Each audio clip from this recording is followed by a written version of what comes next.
Bonjour, chers participants, Salem, Azul Filawen, j'espère que vous vous portez très très bien. Bienvenue à notre webinaire Nos conseils, nos carrières à l'épreuve des nouvelles réalités du monde professionnel, qui sera animé aujourd'hui par Karim Djelboua, qui est Business Development Manager au niveau de Suadeo et qui nous rejoint aujourd'hui à partir de Paris. Bienvenue Karim et merci d'avoir répondu à cette invitation. Merci beaucoup. Bonjour à toi et à tout le monde. Et j'espère qu'on passe un bon petit moment ensemble afin que l'on puisse Inch'Allah, échanger sur une problématique qui est réelle pour tout le monde, en fait, hein. exactement, exactement. Aujourd'hui, ça sera, on va solliciter en fait la participation de tout le monde. On espère avoir un échange qui soit très enrichissant pour tout le monde en fait. Et en fait, n'hésitez pas à nous bombarder de questions. Justement à propos de cette thématique qui est très intéressante, hein. Donc justement, la carrière peut être définie comme un parcours professionnel d'une personne au sein d'une même ou de plusieurs organisations. Donc justement, en prenant en compte un ensemble d'expériences au cours du temps. Actuellement, nous entendons beaucoup parler justement de carrière sans frontières et ça remet un peu la question des approches traditionnelles.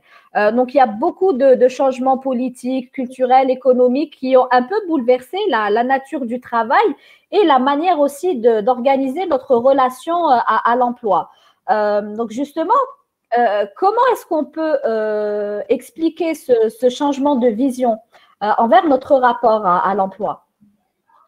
Merci. En fait, je pense que cela remonte au concept même de l'école, qui, comme on le sait, à l'origine, c'est un concept qu'on appelle victorien, qui a commencé en Angleterre, a priori, où l'école avait pour but de former des gens pour les placer sur le marché du travail. D'où la notion de white collar, blue collar, c'est-à-dire les gens étaient catégorisés en fonction éventuellement d'un jugement qui était basé sur la capacité ou leur capacité d'assimiler du savoir. C'est-à-dire si une personne était bonne en maths, ou en physique, bon, ça sera un ingénieur. Et si une personne n'aimait pas les maths, on disait, bon, elle sera littéraire, elle va faire du journalisme. Et je ne sais pas pour quelle raison, mais il y a eu même des classements. C'est-à-dire, si on est très, très bien, on peut accéder à de bonnes formations, mais il faut être bien dans un certain nombre de matières, et ainsi de suite. Et ce qui s'est passé, c'est que, bon, ça a dû marcher, puisque le marché de l'emploi avait besoin de remplir des vides pour faire marcher l'économie des pays. Mais avec le temps, ça a évolué. Il y a beaucoup de choses qui ont évolué. D'une part, l'économie n'est plus la même qu'il y a de cela 150 ans, mais aussi parce que les sociétés, il y a un brassage de sociétés, les gens commençaient à voir comment d'autres faisaient les choses, et puis surtout le partage de l'information. C'est-à-dire aujourd'hui, à n'importe quel endroit, on peut savoir ce qui se passe dans n'importe quel petit village quelque part à travers le monde. Tout ça, je pense, a affecté déjà notre relation avec le travail et l'avènement de la technologie. On sait très bien que, par exemple, Internet a carrément chamboulé la notion de logistique, la notion d'achat. Il y a des business qui ont disparu, et ainsi de suite. Malheureusement, ce qui se passe aujourd'hui, je ne sais pas si c'est malheureusement, c'est juste un fait, hein, sans porter de jugement, c'est qu'il y en a beaucoup qui continuent à réfléchir en termes de carrière. C'est-à-dire, si on va aujourd'hui dans une école primaire, on demande à un enfant qu'est-ce que tu veux devenir, il va dire médecin, il va dire ingénieur, mais très peu dira je serai traducteur chinois. Voilà. Donc, c'est comme si on est préprogrammé et on fonctionne en autopilote. Déjà, au niveau de l'école en soi, on nous apprend à travailler chacun pour soi, hein. Il faut avoir les meilleures notes, être le meilleur.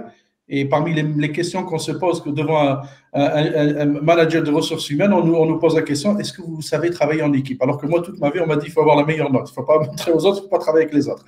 Donc, le concept même de l'école est à revoir, à mon sens. Je ne vais même pas hésiter à dire que l'école telle qu'elle est aujourd'hui, elle tue la créativité.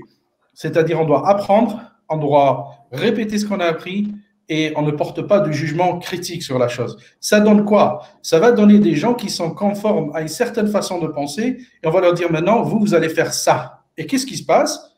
Eh bien, il se passe que les gens très souvent ne sont pas contents. Et ce n'est pas une question d'argent uniquement. C'est une question de savoir est-ce que moi, je suis vraiment fait pour être médecin, pour être musicien, pour être ingénieur ou autre. Et là, ça pose un gros problème parce que les gens, non seulement n'arrivent pas à évoluer dans leur carrière, et ça peut même toucher le bien-être de l'individu d'un point de vue, même parfois psychologique, hein, c'est la vérité. Donc, le concept de la carrière tel qu'on connaissait dans le passé, qui était je vais passer une année ici, je serai junior, je vais devenir responsable, je vais devenir directeur, je vais devenir vice-président. Ce n'est plus vraiment une réalité, sauf peut-être dans des fonctions qui sont encore très cadrées, à savoir la fonction publique, peut-être. Parce qu'il y a un échelon, c'est bien cadré, et puis il n'y a pas de. C'est fait parce que c'est en fonction de textes bien précis, une loi, un cadre, c'est tout. Mais quand on parle de compagnies qui doivent être dans un domaine où il y a beaucoup de compétition, de concurrence, il faut être agile. Donc, même l'esprit de travail doit être agile. C'est ça qui a changé un peu, à mon sens, la notion même de carrière. Exactement. On entend beaucoup parler aussi actuellement de notions. Tu as parlé d'agilité, qui dit être agile, dit peut-être fonctionner en mode projet, être amené à vouloir et à travailler dans le changement, à être polyvalent. Dans certaines organisations, c'est une qualité qui est très demandée. Dans d'autres organisations, non. Et de par notre expérience, on reçoit beaucoup de candidats, de chercheurs d'emploi qui disent avoir plusieurs casquettes à leur actif, mais qui disent ne pas encore trouver leur voie et ne pas être très bien acceptés par les RH. Donc, qu'est-ce que tu peux nous dire à propos de ça? Il y a deux volets peut-être à cette question. C'est d'abord la responsabilité de ce qu'on appelle ressources humaines, que moi je préfère appeler capital humain. Hein, d'une part, et ensuite la personne qui va déposer sa candidature. C'est quelque chose que moi j'ai vécu, je continue à vivre éventuellement si je dois changer de poste. Moi j'ai travaillé dans trois technologies distinctes, le logiciel, les télécoms et l'équipement médical. Et ça n'a pas toujours été facile de me positionner dans un poste parce que malheureusement, dans le monde de ce qu'on appelle ressources humaines, il y a aussi des critères. Donc il va y avoir une fiche de poste qui va être développée. Et après, on va chercher des mots-clés dans un résumé, enfin dans un CV. À la limite, on pourrait utiliser un logiciel qui fasse cela.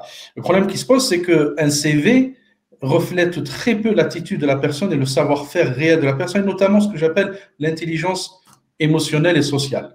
Je peux avoir le major de promo en sortie de je ne sais pas quoi, quelle université, mais la personne est incapable de tenir un discours avec des collègues ou surtout des subordonnés. Et ça tue en fait ce qu'une entreprise cherche, c'est-à-dire la cohésion de l'équipe. Donc là, il y a un problème au niveau des ressources humaines. Bon, c'est pas évident non plus. Quand on a un poste et on doit le remplir, et on a plein de CV, on va essayer la façon la plus facile. Il a 5 ans d'expérience dans ça, elle a fait ses études, bon, je vais quand même voir l'individu. Alors que si on voit un peu les gens, il y a eu des anecdotes dans le monde du travail où des gens qui n'étaient pas du tout destinés à faire quelque chose se retrouvent dans un autre domaine, ils excellent. Hein. Donc, à mon sens, le savoir, mis à part quelques disciplines bien précises, c'est-à-dire si je dois être chirurgien neurologue, il faut que j'ai fait de la neurologie. Je ne serai pas ingénieur en pétrochimie. Mais si j'étais ingénieur en pétrochimie, peut-être que je pourrais aussi être marketing dans le domaine des produits chimiques. Donc, il y a ce challenge. C'est vrai qu'il y a le problème, c'est dans les deux sens. Hein. C'est très, je veux dire, c'est très courant à travers le monde. Hein. Il ne faut pas se leurrer. C'est pas une situation propre à l'Algérie. Il s'avère que les compagnies qui sont justement les plus agiles, eh bien, ils vont chercher ce qu'ils appellent les perles rares dans des gens qui sont un peu atypiques et qui ont cette façon de disrupting thinking. Ils viennent, ils chamboulent un peu la façon de réfléchir. C'est pour ça que quand ils font des entretiens, ils vont oser dire dites-moi quelque chose qui vous a vraiment marqué, vous avez vraiment gaffé, comment vous avez fait, pourquoi vous vous sentez mal, ou si vous n'êtes pas bien, parce que quand on a un entretien, on essaie de montrer qu'on est les meilleurs dans tout. Et là, ils vont changer la mentalité. Hein.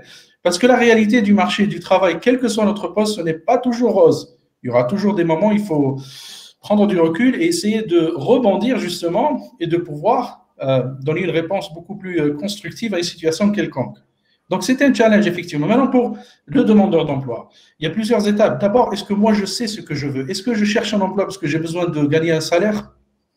Je sais que c'est difficile quand on n'a pas une entrée d'argent. On est tous passés par là, surtout quand on a des responsabilités. Mais ce n'est pas toujours la priorité, croyez-moi. Ce n'est pas toujours la priorité. Voilà. Donc, qu'est-ce que je veux faire? Et parfois, quand je veux faire quelque chose que je n'ai pas fait avant, il va falloir peut-être reculer un peu pour mieux rebondir. Je peux même accepter un salaire moindre parce que j'ai une idée en tête. Je suis dans les finances, mais j'aime le marketing. Je veux devenir marketing manager. Je veux même rajouter du marketing e-design, enfin, quoi que ce soit. Mais comme je n'en ai jamais fait, ben, je vais commencer comme junior. Ce n'est pas grave, quel que soit l'âge. Encore une fois, je sais que ce n'est pas facile. Je sais qu'on a des obligations financières, etc. Maintenant, c'est une question avec soi-même. Est-ce que moi, je suis fait pour ce poste ou pas? Donc, il y a les deux pôles qui doivent travailler et revoir la façon de faire. Comment ça se fait? Ça revient dans l'ADN même de l'entreprise. Si une entreprise est ouverte à l'innovation, qui réfléchit par cet esprit d'innovation, et l'innovation, ce n'est pas un poste, c'est une attitude, là, c'est différent. Il faut chercher justement ces compagnies qui ont cette façon de réfléchir, cette façon de faire les choses. Mais surtout, travailler sur soi-même. Et revoir le CV. Moi, je reçois des CV parfois.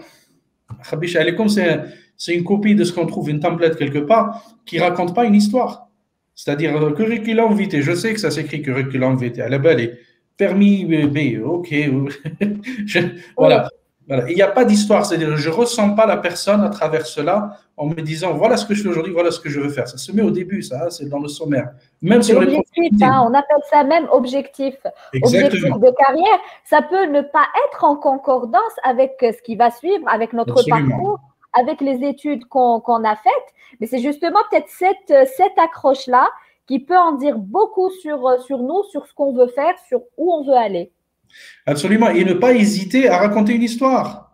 Nous sommes faits comme ça. On aime, c'est beau d'écouter quelque chose de réel et donner la réalité. Et utiliser LinkedIn. LinkedIn, c'est quand même une plateforme qui est très intéressante, qui nous donne justement la possibilité de se distinguer par rapport aux autres, par nos centres d'intérêt, par ce qu'on poste sur LinkedIn. Hein? Si je donne mon avis, moi, sur une problématique de logistique, il se peut que j'attire l'attention de quelqu'un qui me dit « Waouh, cet individu quand même est assez intéressant ».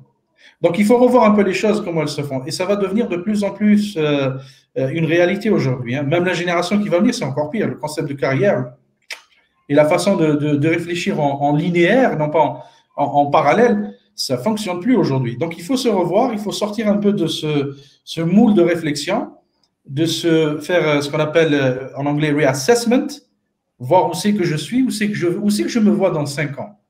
Hein? Et à partir de là, je me fais un roadmap. On va me dire, oui, mais ce n'est pas facile. Si c'était facile, moi, je serais déjà milliardaire. Tous, hein, on serait tous milliardaires. Il n'y a rien de facile. Il n'y a rien de facile. Mais moi, je sais une chose. Si je n'essaye pas, j'ai déjà perdu. Mais avant d'essayer, je vais me préparer. Comment je me prépare? Eh bien, par exemple, à travers des séances comme ça, on peut échanger des idées et avoir cette capacité de se remettre en cause et de revirer en fonction de la réalité du marché. C'est comme ça. Aujourd'hui, on n'utilise plus de Telex, on utilise l'email. C'est comme ça. Oui. Bientôt, la signature sera légalisée, on fait déjà maintenant, on signe électroniquement, ce qui était impossible il y a de cela quelques années, mais on le fait aujourd'hui. Voilà, donc il y a une évolution des choses qui va s'imposer avec le temps, sinon on serait à l'arrière du train. Exactement. Et actuellement, avec la crise du Covid, il y a beaucoup de métiers qui sont nés et beaucoup d'autres métiers qui ont malheureusement, enfin, qui tendent à disparaître peut-être dans quelques temps. Donc, il faut se mettre peut-être à l'esprit qu'on doit peut-être changer, peut-être évoluer. Peut-être que notre métier n'existera plus dans quelques années. Donc, peut-être qu'il faut être amené à changer un petit peu notre mindset, à changer notre façon de nous voir dans 5 ans, comme tu as dit. Et justement, c'est l'une des questions qu'on pose très, très fréquemment en entretien. Comment vous vous voyez dans 5 ans? Et peut-être qu'on ne se la pose pas déjà à nous-mêmes. Donc, comment on peut y répondre par la suite? Absolument. C'est très important. Et puis, tu l'as bien dit, le fait que beaucoup de métiers vont disparaître, ont disparu. J'ai entendu parler récemment que d'ici peut-être une quinzaine d'années, il n'y aura plus de mécaniciens. Parce que la voiture aura déjà tous les systèmes en place pour dire, voilà, j'ai un problème ici. Elle sera convoquée par le garage. On reçoit un SMS, vous avez un problème au niveau des freins. Ramenez votre… Donc, il n'y aura plus le mécanicien tel qu'on connaît aujourd'hui pour faire un diagnostic. Je vais presser cet exemple assez, je dirais, ordinaire. Il y a d'autres métiers qui vont effectivement disparaître. Je prends par exemple, il y a une catégorie de chirurgiens, je crois que c'était dans la cardiologie, où maintenant on ne va plus faire de la chirurgie invasive, on ne va plus ouvrir. Ça se passe par les veines, etc. Hormis, je pense, tout ce qui est néonatal ou pour les bébés. Il y a une évolution dans la technologie qui remet en cause des métiers qui étaient, on pensait de par le temps que c'était non, c'est pas possible, ça n'a pas changé. C'est comme la réalité de la téléconférence aujourd'hui en visio. Le Covid, ou la Covid, comme ils veulent l'appeler, a montré qu'on peut travailler en visio et qu'on n'est pas obligé d'être au bureau tout le temps, parce qu'il fut un temps, les gens pensaient, voilà, Ça si on m'a n'est pas au montré bureau à qu'on 8 heures, ça était veut dire plus qu'on ne travaille pas. productif. Ouais. Exactement. Ça m'a montré que certaines personnes étaient plus productives, qu'elles avaient plus de rendement en distanciel qu'en présentiel. Et Absolument. qu'en évitant certaines contraintes de la vie qui nous stressaient, hein, certaines personnes font presque 2 heures d'embouteillage par jour pour arriver au travail, pour Voilà. revenir. Là, tout ce gain de temps, l'ont optimisé en fait dans leur tâche, dans leur travail. Donc, Absolument. Et puis, entre nous, on perd du temps au bureau. On va papoter, on va parler, on va boire un café. Pour ceux qui fument, ils vont certes fumer. Ils vont revenir, ah, c'est l'heure de manger. Hop, hop, hop. Et après, le résultat, bon, c'est la réalité. Hein, mais c'est oui. vrai En qu'il faut qu'il y réalité, ait on se retrouvait à travailler 3 heures par jour au lieu de encore, de c'est nos bien si on rythmes. arrive à faire 3 heures. Et la réalité, c'est que bon, il faut qu'il y ait quand même une certaine culture au sein de l'entreprise, parce que malheureusement, il y en a qui essayent de glisser avec ça et ne pas faire trop de choses. Là, c'est à la compagnie de mettre en place un système qui pourrait justement suivre l'évolution des tâches à faire et des responsabilités. C'est-à-dire, si on doit livrer quelque chose le jeudi à midi, je m'en fous ce que l'employé fait. Il peut travailler, ne pas travailler. Moi, l'essentiel, c'est qu'à midi, j'ai le travail qui soit fait, par exemple. Donc, c'est un autocontrôle, si je puis dire. J'ai vu une question aussi de la part de Mademoiselle Mouni Radia. Radia. Voilà, elle parle de est-ce qu'il y a un espoir au-delà de 40 ans.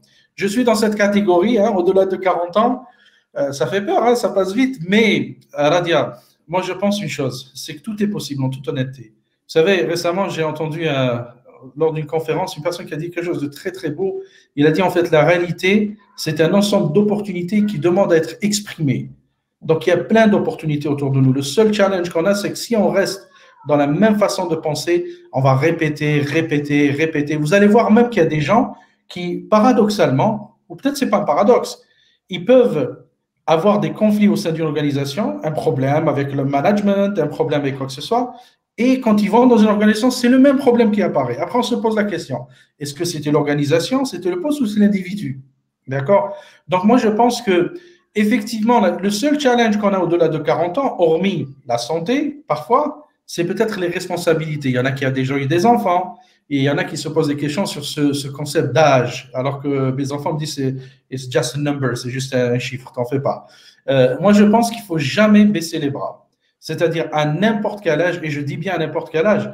D'ailleurs, ma relation avec le concept de la retraite, moi, j'y crois pas. La retraite, ça veut dire quoi, retraite? Je me retire de quoi? Et vous savez, si quelqu'un arrête de travailler, même physiologiquement, psychologiquement, on s'éteint parce qu'on n'est plus utile. Et c'est dur, c'est très difficile.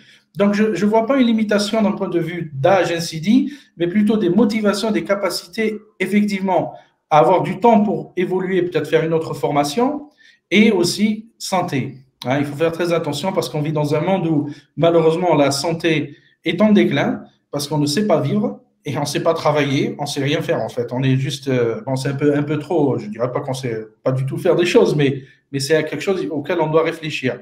Donc la réponse est oui, il y a toujours des possibilités.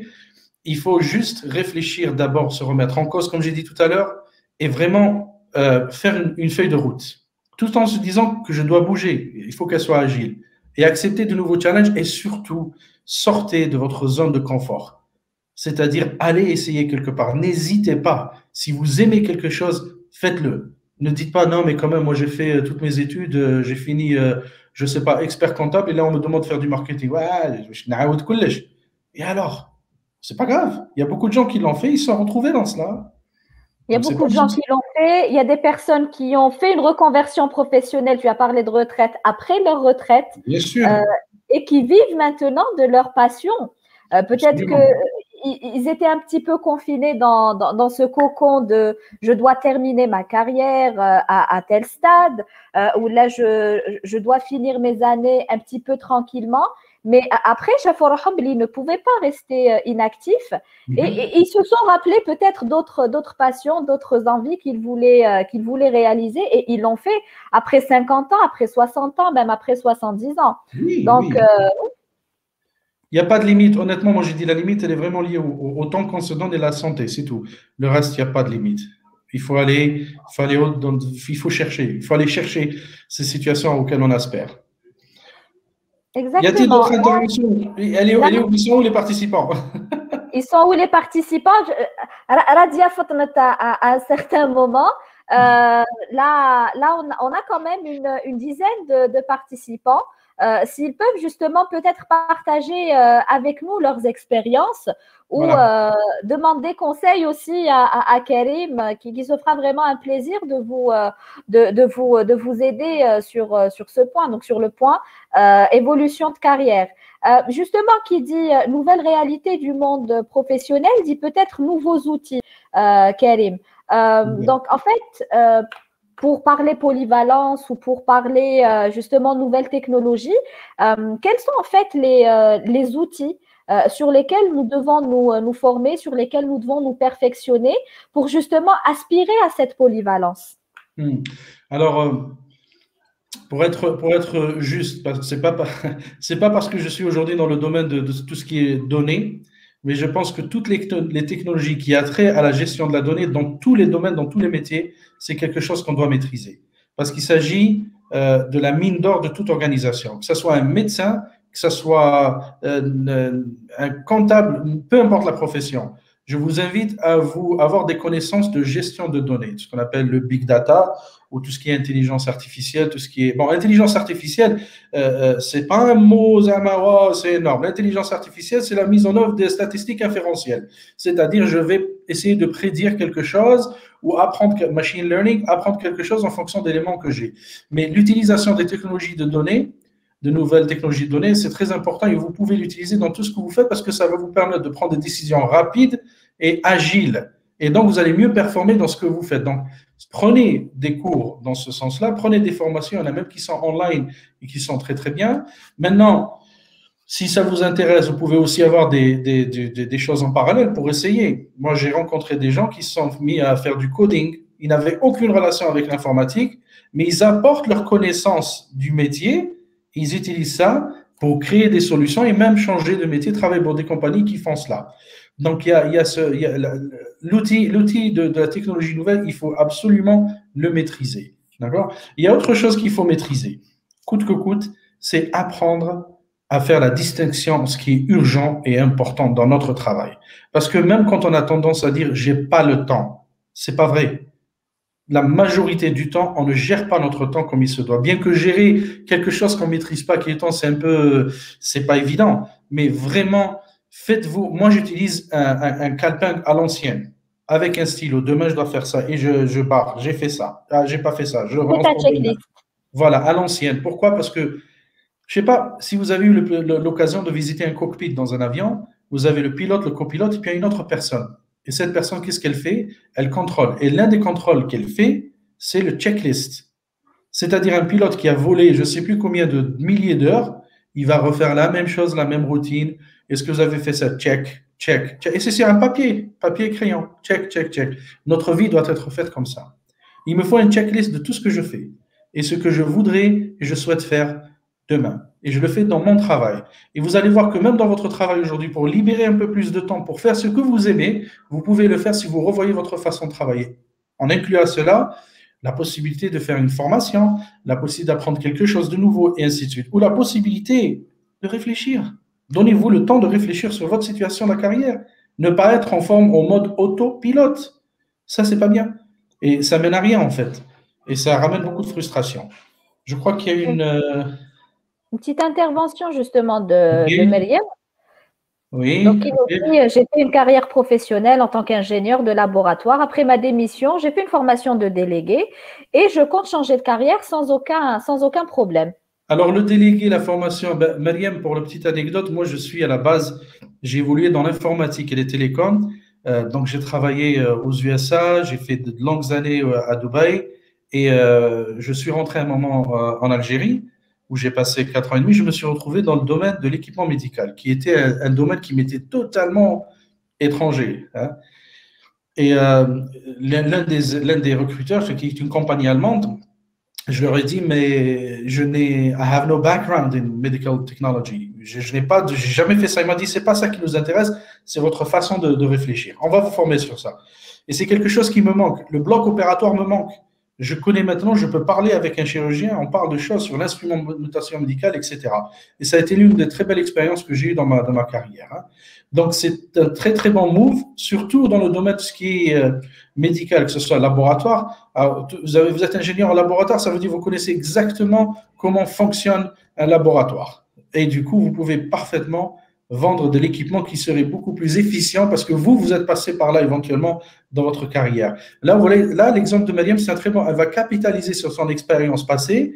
Il se peut qu'au début, que ça soit difficile. Il se peut qu'elle ait un salaire qui ne soit pas aussi attirant que ce qu'elle avait. Mais bon, dans le domaine où elle est, si elle passe dans ce qui est délégué médical, il y a beaucoup d'argent à se faire, hein, c'est la vérité. Mais c'est très bien. Et là, c'est un bon point que soulève Mariam. Capitaliser sur vos connaissances et vos expertises. Même dans le monde du coaching. Pourquoi? Parce que le moment qu'on passe, les années qu'on passe à travailler, c'est un capital en soi. C'est ce qu'on appelle le savoir tacite. Ce n'est pas écrit dans un livre, ce n'est pas écrit quelque part. C'est là. Jumelé avec notre attitude, eh bien, ça donne parfois des solutions magiques. Et ça, vous pouvez aussi utiliser. Donc, bravo, Marianne. Très, très bien. Exactement. Mariam a eu justement ce courage, peut-être que non pas d'autres personnes. Justement, Karim, est-ce que tu pourrais peut-être un petit peu plus parler de motivation, en fait? Est-ce que certaines personnes, comme je te l'ai dit, ont peur justement de sauter le pas? Qu'est-ce que tu pourrais conseiller à ces personnes pour les motiver à sauter le pas et à faire ce changement de carrière qu'ils désirent autant? Tu sais, quand je parle avec des gens qui sont dans cette configuration, y compris moi, hein, je l'ai vécu plusieurs fois, c'est qu'il y a une peur. Et cette peur, c'est quoi? C'est d'abord ne pas avoir cette, entre guillemets, stabilité d'entrée financière pour nos besoins quotidiens et la peur de l'inconnu qui est innée chez l'être humain. D'accord? Donc, d'abord, il faut essayer de pallier à cette situation de risque financier. À savoir, est-ce que je peux me permettre, par exemple, de prendre une année sabbatique? C'est un peu, on me dit, ouais, je connais un dollar. Il faut se préparer. Donc, il faut se préparer pour ça. Quand on est sûr, vous savez, c'est une pratique très courante dans beaucoup de pays où les gens littéralement vont prendre une année sabbatique pour se recentrer. Au début, ça me paraissait un peu farfelu, mais c'est vrai que ça donne de très bons résultats. C'est-à-dire, je m'arrête, je veux réfléchir maintenant. J'ai passé 5 ans ici, j'ai passé 10 ans ici. Qu'est-ce que j'attends? La prochaine promotion? Ou le bonus, le rajay? Non. Qu'est-ce que je dois faire? Donc, il faut oser, mais il ne faut pas aller à l'aveuglette non plus. La première des choses qu'on doit faire, c'est demander conseil autour de nous. Mais pas aux parents, aux frères et sœurs. Il faut demander conseil à des gens qui n'ont aucun intérêt ni à votre réussite, votre échec. Parce que quand l'émotion vient, c'est normal. C'est-à-dire, si quelqu'un que je connais vient me dire, non, mais attention, et après on est influencé. Il faut parler avec des gens qui n'ont aucun intérêt à vous donner ce conseil. Ils seraient éventuellement beaucoup plus rationnels. Il faut aussi se dire qu'il ne faut pas uniquement réfléchir avec l'émotionnel. Il faut qu'il y ait une balance entre l'émotionnel et le rationnel. Et pour cela, encore une fois, il faut l'écrire. Qu'est-ce que je gagne, qu'est-ce que je perds? Faire la balance, comme une SWOT analysis quand on fait du management. Quels sont les risques à faire ceci, à faire cette étape ou à prendre cette décision et quels sont les gains potentiels? Et après, le mise-en et je vois qu'est-ce qui serait le mieux pour moi. Mais je vous dis une chose, si vous avez peur de prendre des risques, vous avez perdu beaucoup de choses dans la vie. Honnêtement, hein, dans tous les domaines. Parce que la vie est faite de négociations et de risques. Éventuellement. Mais je préfère faire une erreur, mais c'est-à-dire j'ai fait une erreur parce que bon, je suis rentré dans un business, ça n'a pas fonctionné, mais j'aurais essayé. Et avant, j'avais préparé, je me suis dit que peut-être ça ne va pas fonctionner, donc j'ai un peu assuré mes arrières, donc ça va, je suis bien. Mais l'INDM, c'est celui qui pourquoi j'ai pas fait ça. Il faut pas laisser ça. Donc, parfois, on a des idées, on se dit, mais comment je vais. Non, c'est pas possible, c'est pas possible. Et après, réfléchissez dans l'environnement dans lequel vous vivez. En Algérie, on a une société, un pays d'opportunités. C'est-à-dire partout, il y a une opportunité. Il n'y a pas un secteur où il n'y a pas d'opportunité. Il n'y a pas une entité, il n'y a pas un quartier, il n'y a pas une famille qui a une opportunité business ou de carrière. Pourquoi? Parce qu'il y a beaucoup de choses à faire. Bon, les gens disent qu'il y a tout à faire. Bon, d'accord, il y a tout à faire. Par contre, ce que je vous demande, éloignez-vous le plus que possible des énergies négatives. Les gens, les négatifs, négatifs, négatifs, négatifs.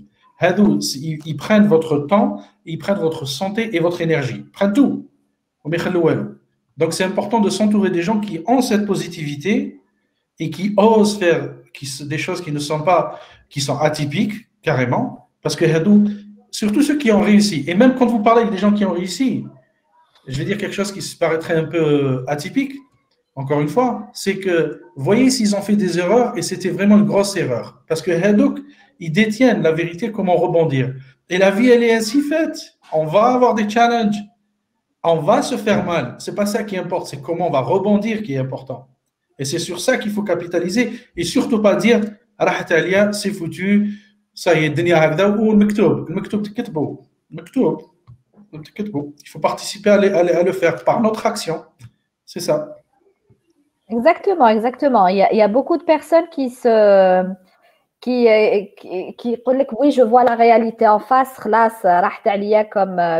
comme tu as dit, mais nous sommes maîtres de notre propre destin et c'est à nous justement de tracer et de faire en sorte justement qu'on atteigne nos objectifs. J'aurais aussi une autre question, Karima. On reste هنايا في الجزائر et puis même de par le monde, c'est le cas. Donc, en tant que chercheur d'emploi, on utilise beaucoup de moyens justement pour aspirer à de nouvelles opportunités. Et on ne sait pas forcément, enfin, généralement, on postule soit par CV, soit par lettre. On ne sait pas justement comment mettre en avant notre envie de changement. Donc, si ce n'est la petite phrase d'objectif, comment est-ce qu'on pourrait justement traduire cette envie de changement dans notre CV, dans notre candidature en général? Il faut, j'allais dire, ennuyer les recruteurs ou là, les compagnies cibles en leur disant je veux vraiment faire ça et je vais vous dire pourquoi je veux le faire. Parce que, vous savez, même si on envoie un CV, l'impression qu'on donne au recruteur fait une grande différence. Et si on parle avec le cœur, si on parle de rien, Mariam, si on parle avec le cœur et on a cette émotion, on y croit vraiment, ça se reflète, on le voit. On le voit que cet individu, waouh, c'est vraiment une valeur ajoutée dans mon organisation. Et croyez-moi, normalement, dans une organisation bien construite, celui qui est au top, plus on est au top, plus on est dans le leadership, la position de leadership, ce qu'on doit faire, c'est d'essayer d'être entouré par des gens qui sont plus compétents que nous et même plus intelligents que nous dans des secteurs que nous, on ne maîtrise pas. Ça n'existe pas un leader ou un type qui maîtrise tout, c'est pas possible. Au contraire, il fait le rôle du maestro. Mais par contre, comment je vais l'atteindre? Il faut que je sorte un peu de Malqalb. Voilà, moi j'ai fait, moi je viens travailler, j'ai fait ça, j'ai. Non, il faut être moi, je dis voilà, moi j'ai fait ceci, j'ai gaffé aussi, je vous le dis honnêtement, et voilà pourquoi je suis intéressé par ce job-là. Évitez, s'il vous plaît, de postuler pour des jobs parce que vous avez besoin d'un travail. Je comprends parfaitement, hein, je suis passé par là, il y avait des moments où je n'avais pas de travail et puis c'était dur. Je le comprends parfaitement. Vous savez quoi? Être dans un job qu'on n'aime pas, c'est une perte de temps. C'est un choix, mais je préfère peut-être avec le moment qu'on n'a pas perdu, mais qu'on a dépensé, ce temps qu'on a dépensé dans une organisation alors qu'on n'était pas heureux, on aurait pu peut-être le faire en préparant pour aller dans la meilleure organisation. Hein. Donc, il faut vraiment se montrer. Il faut que les gens se rappellent de vous. Et on se rappelle de vous par votre communication. Il faut convaincre les gens que vous êtes là, que vous voulez faire une différence. Autre chose, si je vais postuler auprès d'une compagnie, il va falloir que je connaisse la compagnie, que j'essaie de faire mon travail pour pouvoir parler le jargon de cette compagnie, de telle sorte à ce que la personne que je vais rencontrer se sente comme si j'étais déjà dans la compagnie et je connais les problèmes que vous avez.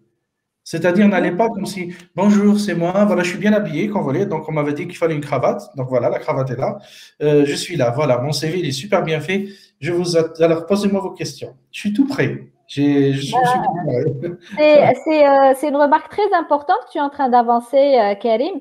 Comme il est très important de se projeter dans sa nouvelle fonction, il est très important aussi de se projeter dans le nouvel environnement qu'on veut intégrer. Exactement, il faut connaître l'environnement. C'est important, vous savez, parce que moi, si je recrute quelqu'un, et je le fais quand je recrute, et que la personne vient et j'ai presque l'impression qu'elle a fait un peu des recherches sur ce que je fais, C'est bien, c'est un travail qu'elle a fait, c'est très bien. Et qu'elle arrive à me parler mon langage, c'est encore mieux. Ça veut dire, je dis, waouh, waouh, waouh, là j'ai une personne, c'est la personne, elle est l'organisation, ça y est, elle va tout comprendre.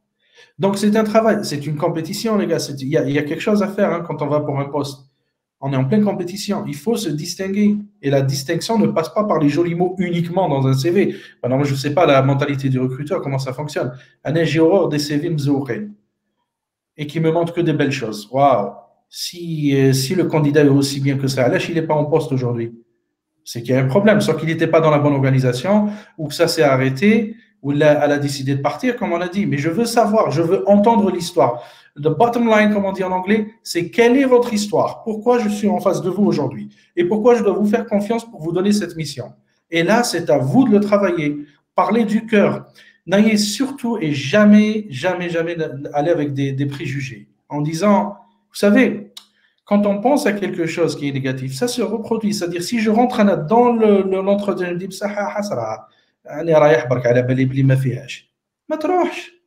c'est pas la peine d'y aller. Il faut aller en se disant, je sais que je vais l'avoir. Mais je vais jusqu'au bout en me disant, je suis convaincu de ce que je dis. Je suis venu parce que vous avez besoin de quelqu'un comme moi. Et je peux le faire, je vais vous le dire pourquoi. Autre chose très importante, ne mentez pas. Il ne faut pas mentir. N'essayez pas de mettre des choses qui n'existent pas. Et quand on vous dit, est-ce que vous savez faire ça, dites, je ne sais pas. Je ne sais pas, mais je suis prêt à apprendre ou prête à apprendre.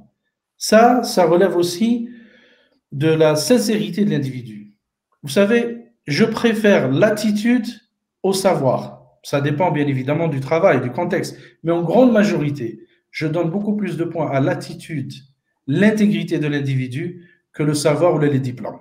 Parce que quand je suis en face d'une situation au travail, je ne vais pas dire qui c'est qui a un diplôme d'ingénieur? Non, c'est pas ça. Je veux dire, toi, comment tu penses qu'on va pouvoir résoudre ça? Aidez-moi, j'ai besoin de vous, et ainsi de suite. Donc, c'est comme ça qu'il faut réfléchir. Exactement. Donc, comme tu l'as dit, c'est une compétition. Toi, en tant que recruteur, tu t'es retrouvé avec peut-être une dizaine, une quinzaine, voire une trentaine de CV qui ont le même parcours, le même diplôme, mais c'est justement leur attitude qui a fait la différence sur la personne qui sera prise ou pas. Bien sûr, très important. Moi, l'attitude, l'expérience, et je sais pas, c'est personnel. J'aime les gens qui ont eu des échecs. Voilà. Je préfère qu'elles me disent ou qu'ils me disent, moi, j'ai mal fait ça parce que je veux apprendre, je veux savoir comment ils ont réagi. Pourquoi? Moi, parce que moi-même, j'ai fait des échecs et je vais en faire, même en tant que responsable. Il n'y a pas de Superman dans le khadma, c'est pas vrai. Et surtout de nos jours, on vient de parler que les choses vont vite et ça change, on a besoin d'agilité. Donc, si moi j'ai des gens dans mon équipe qui me disent, ah non, ça n'existe pas ça. Donc, il faut être honnête et je cherche ces gens-là qui me disent, ben moi j'ai fait des erreurs et encore une fois, je vais insister sur ça. Je veux entendre l'histoire de la personne que j'ai en face de moi pour moi, en tant que recruteur, pouvoir me projeter avec cette personne. Quelle est ma relation de manager, de leadership, etc. avec cette personne? Autre chose qu'on peut faire aussi, si vous pensez qu'il y a moyen avoir une recommandation, et quand je dis recommandation, c'est-à-dire il se peut que la personne avec qui vous allez avoir un entretien connaisse une personne de votre réseau. Faites passer le mot. Mais allez, c'est la vérité. Voilà, il y a quelqu'un qui va venir et raconter votre histoire à cet individu avant d'aller. Et faites en sorte que c'est la même histoire. En disant, Wallah, j'aimerais bien travailler avec cet individu.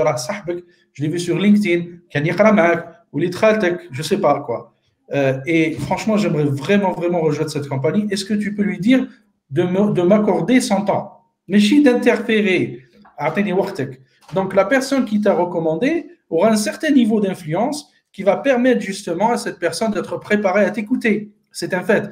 Parce que moi, quand je reçois… Une mise en relation, hein, en Voilà, fait. une mise en relation.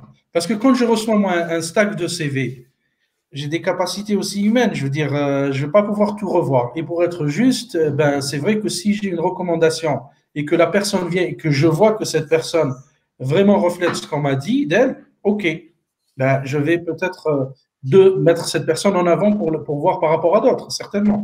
C'est un fait.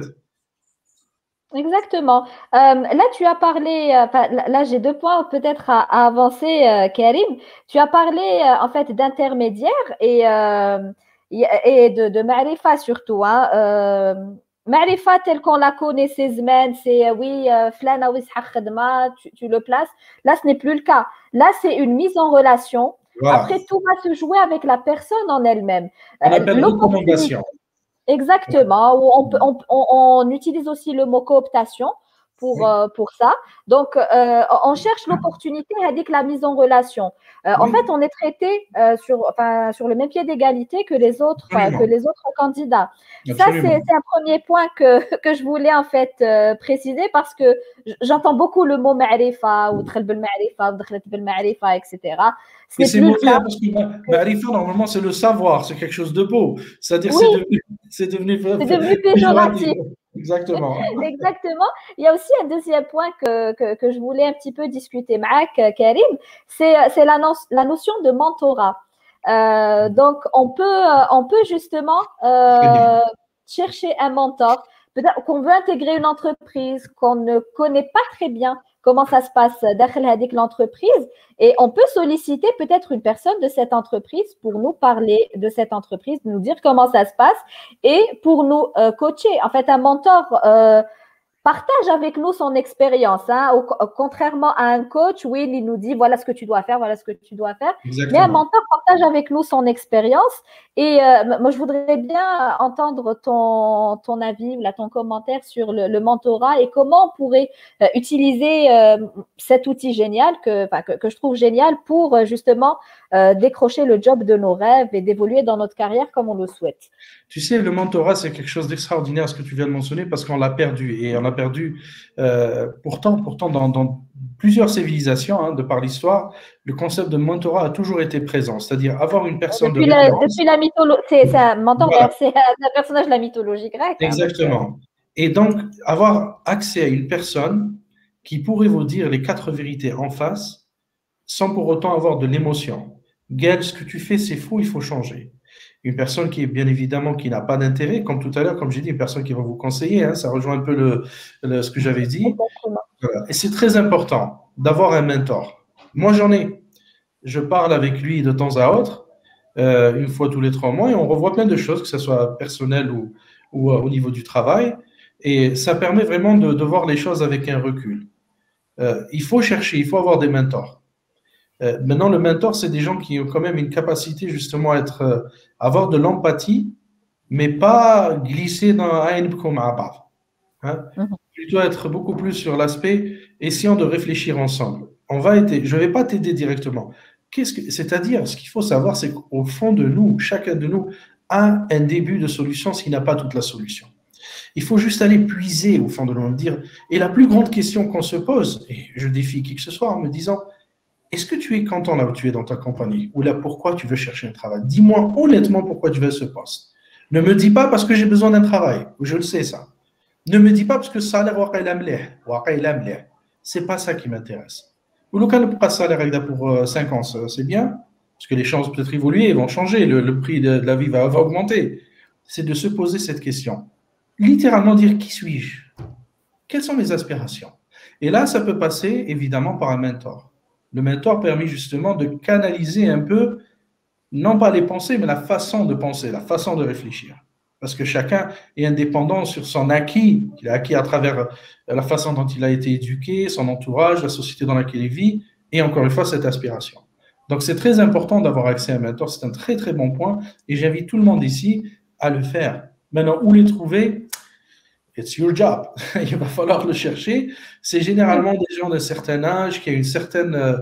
On les ressent, hein, les gens, les vraiment, on les ressent. Il y a le ressenti, ça joue un grand. Et des gens qui sont compétents, peut-être dans votre domaine, peut-être que vous êtes vraiment pointu sur un domaine bien précis, ils le sentent aussi. Ils sont de ce domaine, ils vont partager avec vous qu'on appelle des tuyaux, si vous voulez, voilà, la façon d'avancer dans la vie. Exactement, exactement. Et là, du moment, enfin, on n'a pas encore d'autres interventions de la part de nos chers participants.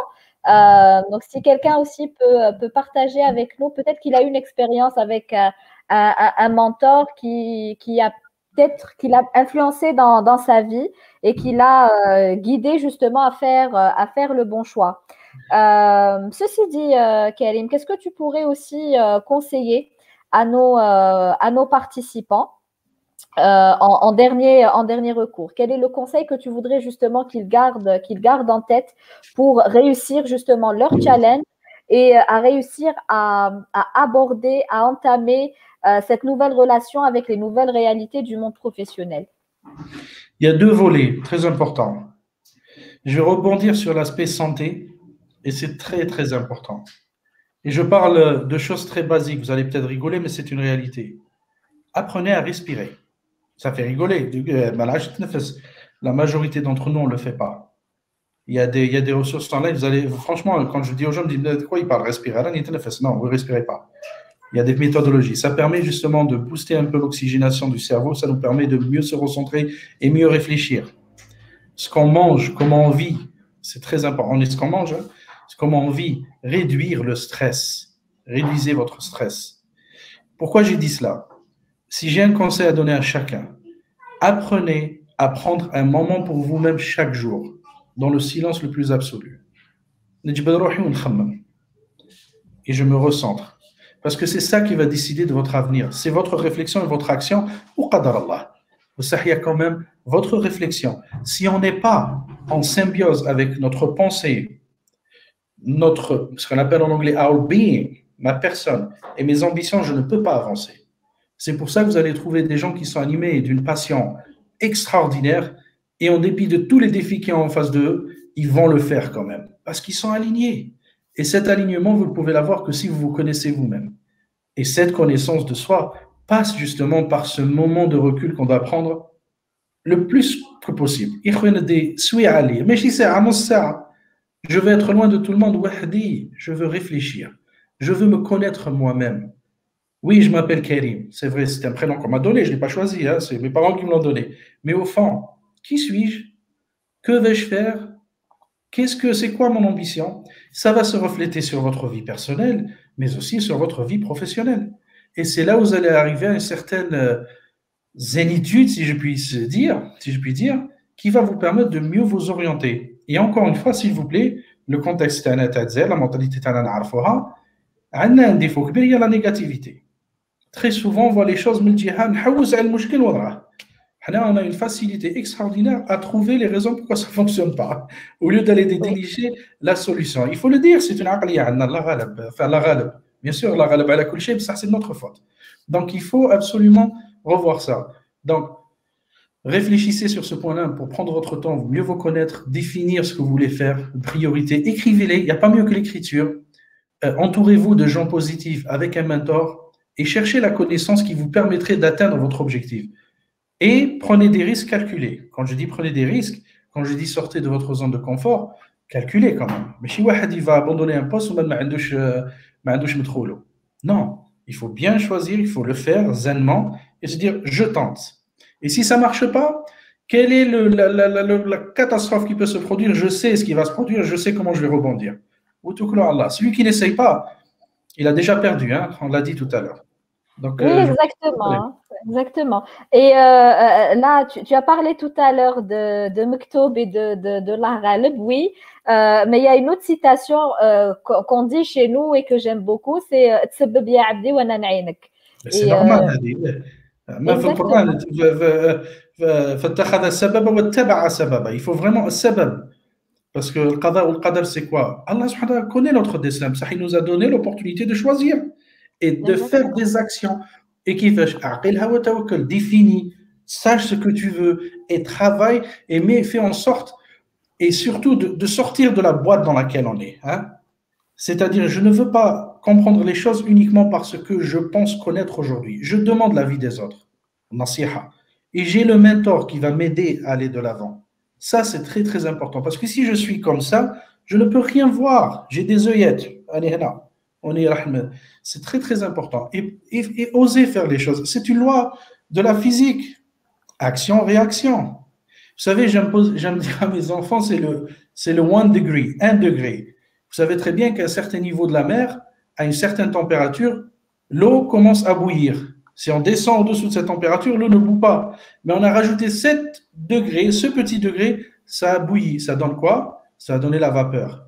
Et sachez qu'il y a une grande industrie qui s'est bâtie sur la vapeur. Toute l'industrie toute l'ère de l'industrie qu'on connaît, c'est venu de la vapeur. Un seul degré. Et ce degré, quoi? C'est notre action. Si je change, voyez avec moi, vous savez tous qu'on a tous les mêmes habitudes dès qu'on se réveille le matin. Alors, la majorité d'entre nous, là, le premier sahabna ma'asbah, hop, on le fait très souvent. D'accord? Après, je me lève, indiquer le comment. Je sais exactement où est la salle de bain. Je vais procéder dans ce que je dois faire, les habits salés au kada. Et après, qu'est-ce que je vais faire? Je vais boire mon café. Je vais prendre le même caisse-thé à Ayam Moussouj. C'est la tasse thé. D'accord? Et c'est mon café et la cafetière. Tout est déjà fait, tout est réglé. Après, j'ai ma routine et je refais, et je refais, et je refais. Mais je me dis, mais si je change Balak Haja, j'essaie quelque chose de différent, il y aura un impact sur ma vie et sur ma perception des choses. C'est là que ça se passe. Vous savez, une fois, j'ai eu le plaisir de rencontrer un conférencier. Je ne sais pas combien de temps il nous reste, en fait. Mais le conférencier, il s'appelait Keynes quelque chose. C'était à Dubaï. Il est né avec une maladie. Lui et son frère, ils ont perdu la vue à l'âge de 20 ans à peu près. Lui, quand il était tout jeune, son rêve, c'est il rêvait d'être pilote. Mais avec la maladie, ben, évidemment, il est devenu aveugle, il ne pouvait pas être pilote. Et il est parti, il était né, je crois que c'est dans un pays, la Namibie, il me semble. Son frère, après 20 ans, riche l'Afrique du Sud, et lui, il est reparti en Angleterre, d'où il est d'origine. Il a travaillé dans la poste, il s'est marié, il a eu des enfants. Après, il s'est rendu compte, il m'a dit qu'il avait compris que la distance entre lui et la réussite et ses rêves ne pouvait pas dépasser 15 cm. Comment ça? Il m'a dit, c'est entre tes deux oreilles. Ta réussite, ta vie, tout ce que tu fais, c'est entre tes deux oreilles. C'est toi comment tu réagis, comment tu réfléchis. Figurez-vous, vous pourrez chercher, j'enverrai après le nom Tao, figurez-vous qu'il a été copilote sur un MiG-21.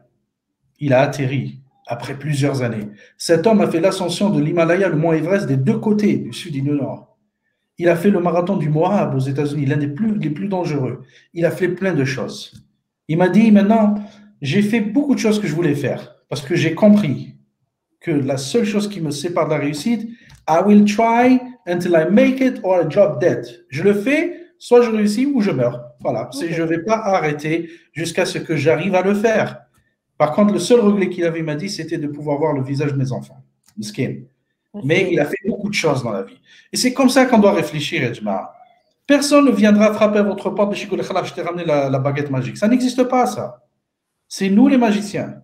C'est moi comment je réfléchis et comment je me positionne dans cette vie et comment je vais travailler dans le futur. Et surtout, ne laissez pas les autres décider à votre place. Parce que la vie est ainsi faite. On fait partie d'un réseau et on s'entraide, on a besoin les uns des autres, même parfois sans le savoir. Hein? Si je te pose la question, je vais te dire peut-être que maintenant tu as entre tes mains un stylo. Tu me dis oui, je te dis combien tu l'as acheté? Je ne sais pas, tu me dis un chiffre. Je ne sais pas, là, combien il fait un stylo maintenant de base, Fulblad? Combien de dinars? 50 dinars. Allez, 50 dinars. Je te dis, est-ce que tu sais, je vais dire combien de composants tu as dans ce stylo? Tu as au moins 3, 4, 5 composantes. Et après, je dis, tu t'imagines, ce stylo, il est passé par plusieurs phases de production. Et dans ces phases de production, il y a des gens qui travaillaient. D'accord? Et toi, en achetant ce stylo pour écrire quoi que ce soit, tu as participé à payer leur salaire.